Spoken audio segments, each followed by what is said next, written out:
Good evening, dosto. Exactly the way we told you that we will be back again with Dana Hayden. That is what we are doing tonight. Last week we wanted to continue, but still the time was so little. That's why that we had to stop, and we promised that we will be back with her this week. And exactly that's what we did. We brought Dana back. And Dana, thank you so much for being here. Thank you so much for being with us. One thing is really surprising to me when I heard about it, and we spoke about a little bit of like how you got pregnant, and it is really something that I want you to share with the women out there, because nowadays a lot of women are thinking about a lot of different things and trying to explore themselves. So I want to tell you guys that Dana, I mean, you can see her kids, but she has done something unique. She actually froze her eggs. And when she felt like that she is now ready to become a mother, she tried, and you can see that she has beautiful kids, and we really want to know about that why you really think about it. Well, you know, when I did freeze my eggs, it was so unknown. It was the time, it was early 2000s. And, like I said earlier, I've always wanted to have a child. My mother instinct, I was just born with it. And I didn't come across Mr. Right. I waited and waited, and, you know, Mr. Wrongs came along, and I was in my 20s and my late teens, my 20s, my early, mid, late 20s, 30, 31, 32. And I've never had pressure to get married and have kids because I've been on my own.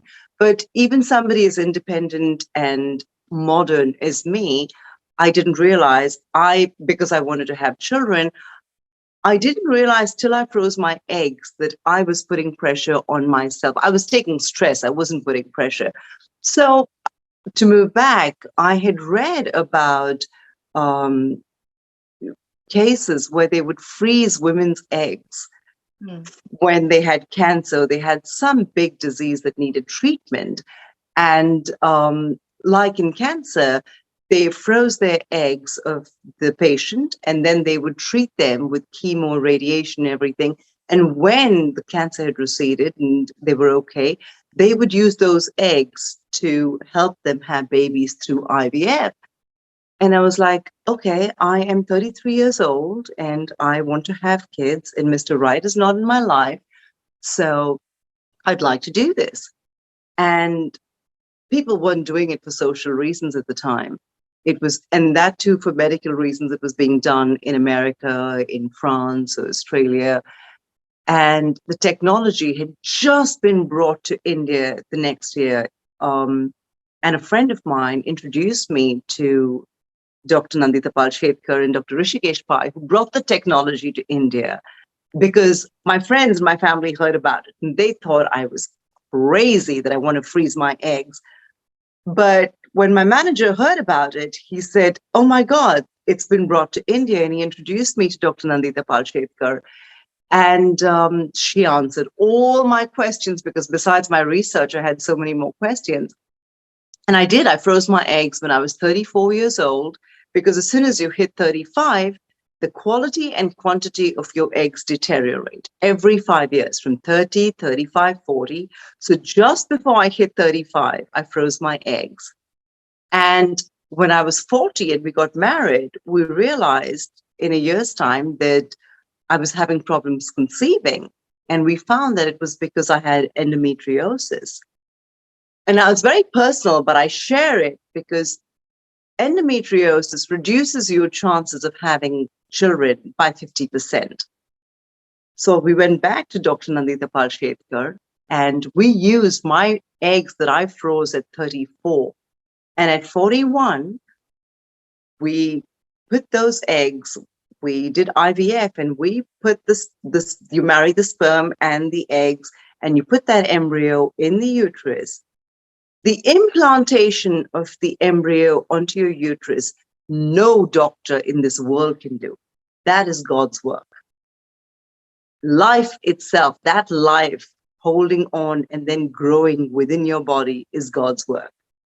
And Arya developed, and Arya was born. And that was my baby born through IVF when I was 42 years old from the eggs that I froze at 34. And then I had my twins through IVF again 2 years later. Yeah. The biggest blessing in my life. And I talk about it because I say if there is one person that I can help by telling that story to, then it's well worth it. And the most beautiful feeling, Ragini, is I have mothers coming up to me and saying, I'm encouraging my daughter to freeze her eggs because I don't want her to make the wrong decision. I don't want my family to pressurize her. I want her to be ready. And I have women writing to me and telling me, thank you because you've inspired us. And every single story gives me goosebumps. It's all so special. And I think if you could touch one person's life, you're blessed. And I feel truly blessed. I feel a lot of blessings on me. What is your best moment? I mean, I can guess what it can be, but would love to hear from My babies. I hold my babies, and when they cuddle up, I'm like, please don't grow, please don't grow. It is such a joy. And there are times where, like, oh my God, I can't wait for you to grow up a bit. But truly, and that's what parenting is about. It's not all easy. But my biggest blessing and my biggest joy is having my three babies, and they know it because I tell them all the time. And I think it's so important that children feel loved and secure emotionally, and they do. And my best moment is holding my babies, and I just breathe it in. I want to ask you, Diana, that a mom, first, of course, a mom, a wife, and Diana, how you are managing these three different people, or they're same? Plus, I'm in America. Oh my God, it's the same person. But plus, I'm in America, right? And there's COVID going on. So I don't even have help. So I've got my hands so full. I live in Texas where everything is huge. But you juggle it. And in the middle, I travel with my work. And I do lectures online and even in person. So you you manage. We're women. We multitask. We are superheroes, all of us. It's we just don't realize how much. And the more you take on, you realize God gives you more and more on your plate. And it's like, how much more can I handle? And you realize you actually can handle. We juggle a lot. And I've got twins. It's not easy. It's It's not like not. having two kids. It's not. My Yeah. twins are 3 years old. So I've got my hands full, but my children understand when I have to travel and work, when I have to do shoots or something, they get it. And kids today are just, I think, all through, if you treat kids like intelligent human beings as opposed to, little ones who don't understand, you treat them like they can comprehend and with respect, and they get it. So I manage and I'm driving around, and I've just learned how to drive, by the way. First thing, it's the other side of the road over here in America. Oh my God. And then I had a license, but I call it a license to kill as opposed to a license to drive because I really couldn't drive properly. So I had somebody, a really solid person over here. He's Texan and he's 79 years old. And he taught me how to drive. And he taught me to drive in my husband's F-150 truck. And so it was the other side of the road. It's all the rules over here. And he worked in the military. He piloted planes. He drove trailers that were 16-wheelers. So it was great. So I had so much discipline in my training. And now I drive my big ass monster vehicle. I've got not just an Escalade, it's an ESV, it's the extended version. Okay. And I'm enjoying it. Awesome. You are with so many charities, and what type of work you are doing with them? We would love to know. I mostly worked with educating children and helping children and women. It was a lot of it was a lot of children and women, most of my causes. Yes, it was with Greenpeace and it was with PETA and it was with so many other charities and all good causes, but building with Habitat. But the closest things to my heart were when it came to kids and women. What do you really feel to like you chose to work with the kids, but what do you really feel about it? You feel their need to like not the need I can say I cannot use that word. Do you feel that they need more love and care and look after I look after them, something like that? You know, Ragini, children did not ask to be placed in this world. They did not ask to be born. So anything that happens where children are concerned, it's not their fault, their circumstances. And we need to even out the playing field and give them the best that they can have. And we are in a position, luckily, to make that small difference. And I think they're innocent, they're helpless, and children who are less fortunate than our children are victims of circumstances. And I use the word victims because of their circumstances. They're not victims per se, but their circumstances determine their less fortunate position. And it's really not their fault. So it is for us as people in privileged positions. And when I say privileged, I don't mean by being a known personality or being uber wealthy. Not that I'm uber wealthy, but hardly. But people who are uber wealthy, people who are in any way in a better position than them. I think we can all help in our own way. People like you know, the pen is mightier than the sword, and you have got media, social media, and everything available to you to promote stuff as well. And I know you're very keen on helping because we've had this conversation. And you've got my full support and encouragement, and I will help you any way I can. Um, it's children to me are helpless little creatures, and they didn't ask to be born or in that position. And I think it is our responsibility to try and make a difference to them. How was your life in Kenya and now in Austin? Oh, my life in Kenya was beautiful. I had little maids. It was beautiful. It's so funny because people go, "Oh my God, you were in Africa, hardship." No, I'm sorry. The people in Africa are wonderful. They are so warm. And, you know, we actually moved to America when we moved to Africa from India when 5 years back, when Arya was just a few months old and Colin was setting the business up for the nonprofit he was working with. And we moved from there to America after 2 years. And my twins were about 7 months old. And after 4 months, I said, I've got to go back. And we were looking at buying a business. We were shopping for an online business to buy, which we could manage from anywhere in the world. And we went back to Africa because, look, you've got the help. You've got a fantastic expat lifestyle. The people are so polite. They speak English. They're so respectful. They're so polite, not just with you because you're an expat, with their own people. Like you will see the security guys speaking with the drivers and speaking with the house help.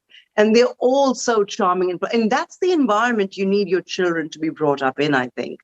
That's really important to set the foundation that they have respectful, warm, caring people around them who speak well. And respect is just a huge aspect for me. And it was great. It was fantastic. I miss it. And they keep saying, come back, come back. My kids miss it too. It's green, it's beautiful. I stayed in this amazing house where we were so close to the national park that they have a little orphanage at the national park. And they had about 15 lions there. So every night, Ragini, from my balcony, I could hear the lions roar. every night. You know what a feeling that is? It just created something in the pit of my stomach. You hear them rumble, they'd go, mm. And every single night I could hear that from my balcony. And it was just Wow. such a wonderful life. And I had beautiful friends there.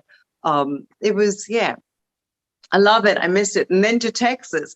Texas is fantastic. I mean, anywhere in America. I used to think California because I lived in California before, but Texas is great with everything happening right now with COVID and everything, just generally, I'm in the right spot.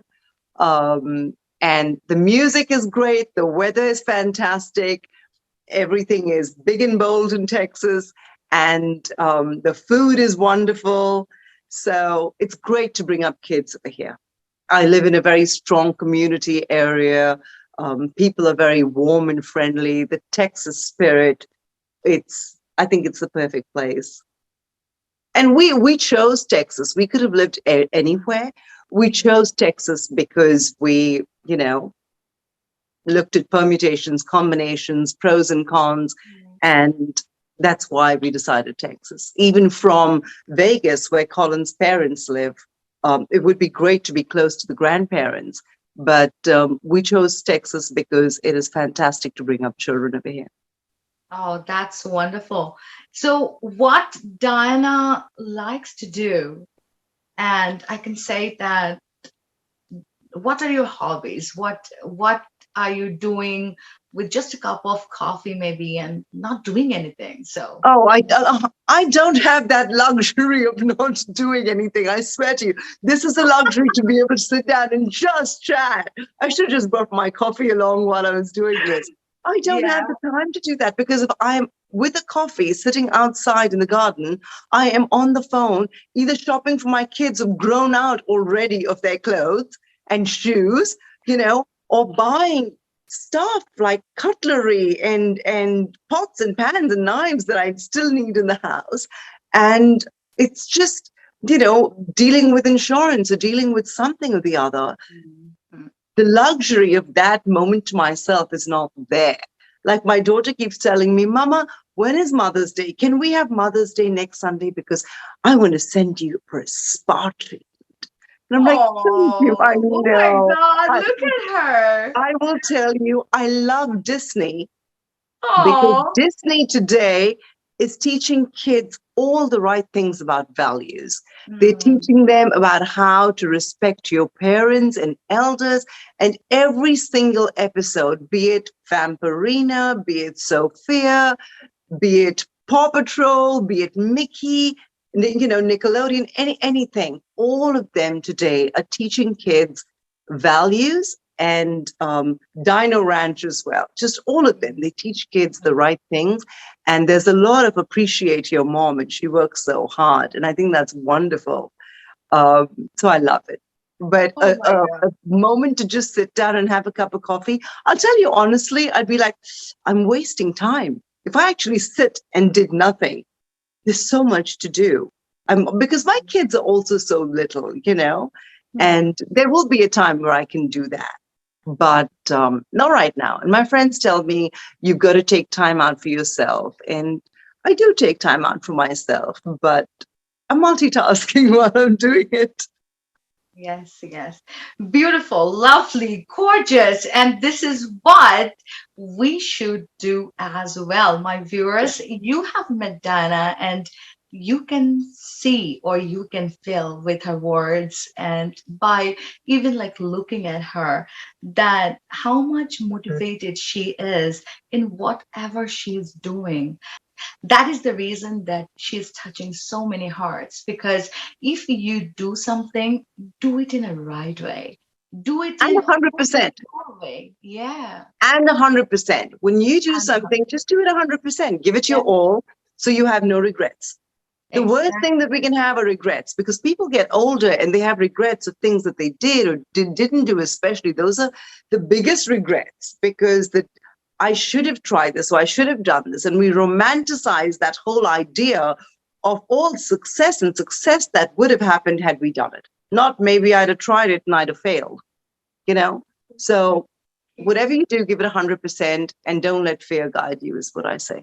Your words to my young viewers and, of course, the mothers, um, just to motivate them towards in whatever they're doing, because some moms are out there, they have the quality and the ability to do thousands of things, Mhm. but when we have child or kid with us, we really forget ourselves, we do everything for them. So if you really can motivate them a little bit to come out from that groove and make them feel that, hey, you can do this as well. What will be your words to both of the generations? It's difficult because I'd say, in a way, I am in that same boat where, I mean, I have my 5-year-old kid saying that I should do something for myself. And I know I should, but I think, yes, we do need to find time for ourselves. It's very important. But when you have kids and when they're very little, you need to invest a lot in it.